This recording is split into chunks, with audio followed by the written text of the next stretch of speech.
Hello everybody and welcome to the video about skills versus capacities in Olympic weightlifting. For this video I have chosen two athletes who are performing the snatch and have either a capacity or a skill related problem. We are going to start with a video of both of the athletes performing the snatch lift.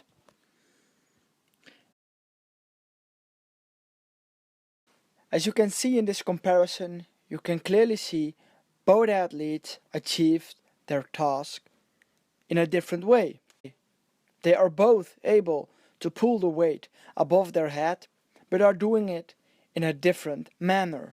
There are also different technical flaws in both of the movements. In order to spot these flaws, we are going to analyze both athletes in depth. When we start with the first athlete, you can clearly see that his lower back isn't remaining in a neutral position in the startup of the snatch. His lower back is slightly flexed. As you can see, it doesn't fit the line of the rest of his back. The rest of his snatch is quite okay. He uses some two-pull mechanism and catches the bar in a stable power position. So for the sake of this video, we will focus on the spine. I have reasons to believe the problem of the spine movement for this athlete is capacity related. As you can see, this athlete has a problem in maintaining a neutral spine in a position where there is high knee and hip flexion. Because of the wide grip in the snatch, the hips and knees are also highly flexed, as you can see on this photograph. We can clearly see that when knee and hip flexion is lower, the athlete is able to maintain a neutral spine and execute a correct movement pattern, as you can see in this deadlift and in his clean. All these findings make me believe it is a capacity related problem. He knows how to control his spine, but when hip and knee flexion are too high, he isn't able. So this is a mobility issue, which is capacity related. So in summary, this athlete has a wrong starting position. This is due to the spine mobility, which is a capacity related problem. The fix could be working on his spine mobility and of course use cleans instead of snatches, which are also training the triple extension in the legs. When we look at the second athlete, we can clearly see he has different problems. He is using a one-pull mechanism which isn't optimal in Olympic weightlifting.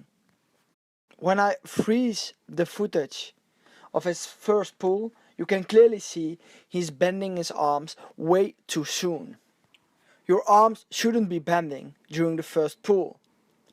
The first athlete is much better in this, as you can see in this comparison. After the first pull, the second pull is also somewhat sloppy because the arms are still bended too much. He pulls too early at the barbell. If we compare it with the first athlete, you can clearly see it's a different position and it's less optimal for force production. In summary, the second athlete has a wrong pulling pattern, which is due to a lack of familiarization with the skill. It is therefore a skill-related problem, and in order to fix it, I use exercises that focus on the different phases of the pull. In order to fix this problem, I let the athlete perform snatch grip deadlifts that focused on the first pull. I also laid emphasis on the second pull by using block snatches where he has to flex his arms at a later stadium. Furthermore, I let him perform one of those deadlifts and let him perform a snatch immediately afterwards. As you can see in this footage that is newer, the snatch of the athlete has already improved. When we look at his first pull, we can clearly see the arms are less bended. His second pull also looks better, his arms are less flexed and he's using full hip extension. I hope that this video showed the difference between a skill and capacity related problem and that some skill related problems can be fixed quite easily.